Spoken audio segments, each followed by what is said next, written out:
and it's pretty. It's difficult to prepare for an offense like that can run the ball like that. But that's it's kind of similar to some of the stuff we do in some situations. I mean, they do a little bit more 11 personnel, but they still get into 12 and get some heavier bodies out there too. And it's going to be a good challenge for our defense because we take pride in stopping the run. So we look forward to the challenge this week. It looked like you guys had Notre Dame essentially abandoning the run by the end of the first quarter. What does that do for your defense? You guys kind of know what's coming every play and take that away. I mean, that's step one for us, right? I mean, step one for us every week is stop the run. If you stop the run, if they're able to run the ball at will on you, you can't win, right? That's how I've always thought the game. That's how I've always approached defense. That's how I've always approached game football and things like that. So we just gotta, like I said, it was great to be able to stop it early, so we could force them to sit back in the pocket, and then we were able to get to the quarterback. I think it was 6 times, something like that. I mean, that's pretty good, but hopefully we can get to the quarterback a little bit more considering how much they were passing the ball, looking back at the Notre Dame game. But, I mean, hopefully we can kind of stop the run this weekend too and then force them to throw the ball. You said preached, early in the season about wanting to create more turnovers. What can Rodas bring from that perspective in terms of just beating the man across the ball? Rodas is a high energy, high motor guy, right? And when you have those guys, they tend to make plays, right? I mean, if you got a guy that's able to chase down the ball from 30 yards behind it and maybe poke the ball off from that's a special type of guy, right? He's a high motor. He's not going to stop. He knows that his snaps are limited, right? Like he's not a starter yet, but that just means that he's going to try as much as he can to take advantage of the snaps that he does get. And when he's in there, you can see him hustling, doing everything he can, giving it all every single play, and that's something that's great to see, and it's something I'm glad that he takes pride in. I know you guys talked in training. I know you guys talked in training camp about the depth you've had, and it kind of showed throughout the Notre Dame game, getting a lot of guys on the defensive line in there. How much does it help you as a veteran guy and a guy that's playing a lot of snaps to get a couple of series where you don't have to be out there the whole time? Oh, it's great. I mean, I was saying earlier that back in 2018 it was tough, right? We didn't have a ton of depth on the D-line, and I was out there for extended periods of time, right? I was out there for several plays, getting gassed, and then then it's tougher, right? It's tougher to stop the run. It was one of the worst run defenses that we've had since I've been here, right? And it starts up front, right? Everything starts up front. So being able to rotate the guys and being able to trust the guys behind you so you can be honest with your coaches about where you're at, it's great, right? It helps so much. I was going to say, when it comes to, as a leader, one of the leaders of the team and whatnot, how do you, with how the game deteriorated like it did in the fourth quarter, the next day after, like, how do you process it and how do you work to move forward where, what went wrong, maybe what went right, but then looking ahead where, you have another opponent the next week? I mean, you don't ignore it. Obviously, a lot of people say, "Oh, you flush it down the toilet and forget about it." No, you look at it, you analyze it, you say, "Okay, what happened here? What did we do wrong? What could we have done better? What could each individual have done to make this play better?" Right? To have the desired outcome rather than a poor outcome, like what happened at the end of the game, right? And I mean, as a group, we just got to do better with eliminating mistakes and eliminating big plays going against us. With Michigan's running backs, Corum and Haskins, do you think those guys kind of have different skill sets?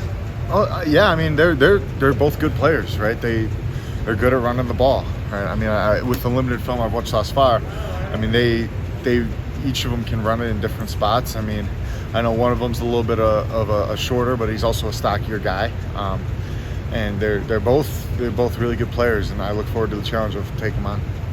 You're one of the leaders of this team. Offensively, Graham is by nature of the position that he plays. I'm just wondering what you have seen from him in terms of the way he's carried himself despite the struggles that he's gone through. Oh, it's great seeing the way Graham carries himself every single day. And he came in when I was my third year, and ever since he came in, he's grown a lot, right? It's cool seeing how much he's grown, and I'm excited to see how he responds. I know that he understands, right, and he knows what it takes to win. I'm pumped for him, and I think this is a great opportunity for him. So we all have utmost confidence with Graham, and we all respect him a ton because he takes a lot of stuff, right? So it's good to see how he responds and how he carries himself in the locker room. How difficult do you think that is? I mean, quarterbacks do in general. They take a lot of stuff. Defensive linemen may not necessarily face that same level of scrutiny. How difficult is that for the quarterback, especially with the hype that he had coming in out of high school? I mean, quarterback's a difficult position, and I mean, like I said, we have confidence in him, and I'm really confident for him. We all care about him. We all understand him, and he's, like I said, he's grown. He's a leader in that locker room. We can all count on him. So, as a senior, how was this 1 and 2 start just sitting with you personally, and That's what's the hard. approach to Michigan, which I'm guessing you guys feel is kind of a must-win?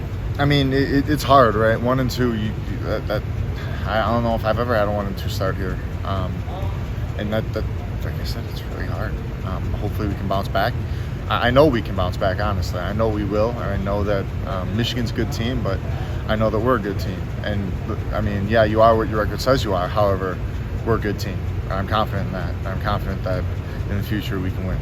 When you watch the film, are you guys thinking, okay, we need to make huge adjustments right now, or we're in trouble, or do you look and say, hey, we're shooting ourselves in the foot here, we could easily be 3-0? I mean, I do think that there are some adjustments that we make, but there's also a lot of mistakes that we made. I can't say that there's one thing that we could say, okay, if we change the entire, like, we're not going to go change the entire defense, we're not going to go change the entire offense, but we can look at it and say, okay, this went wrong, why don't we change that? Or this individual had a mistake on this play, how can we put him in a better position so this doesn't happen again? Those kind of tweaks can happen, but also there are situations where we have shot ourselves in the foot in many different situations, right? Deep balls, big plays, big swings, just stuff like that. So I wouldn't say that there's one thing that we can change. There's not a big thing we can change. It's a combination of a lot of things, right? That's football, right? So One of the Dating things back that to the last season, you guys are 5-5. Dating back to the beginning of last season, is that tough to swallow? yeah, I mean that's who we are, right? That's who we've been. But going forward, we're in a situation to change that, right? We're in a situation to control what we do in front of us, what we have in front of us, and that's all we're focused on. I don't really care about the past anymore. Matt, one of the things that the offensive line, Wisconsin's offensive line has done is rotate 3 or 4 guys at the time you've gone against the group in practice. What are the strengths and what are the benefits and drawbacks do you think as a D lineman when there's 9 linemen when they're rotating and not going to the same guy? Oh yeah, I mean, like a lot of those guys bring something different to the table, and that's what's so cool about those guys up front, right? I mean, they're all really good players, and I think the reason Coach Rudy's rotating them is because they've all showed them that they deserve to play, right? And they all have showed them that they're good enough to play. They all are good in really different ways as well. They all can bring their own specific skill set to that offensive line, which is really impressive. Cormac Sampson, he's a guy that is super athletic. You see him in the weirdest positions, and he's able to just bounce up and recover and make what looks like a miraculous play for an offensive lineman, right? And you see Jack Nelson just bringing this insane amount of energy out there, and he's also an athletic guy, but he's also just, I mean, he brings a fire out there, right? And he can make some cool plays out there as well. And you got Caden, who has all the experience at center. Then you got Tip, who is a big, strong guy, a physical presence when he's in there. And then, I mean, you got Fertney, who's got some strong hands. He's got a really good punch.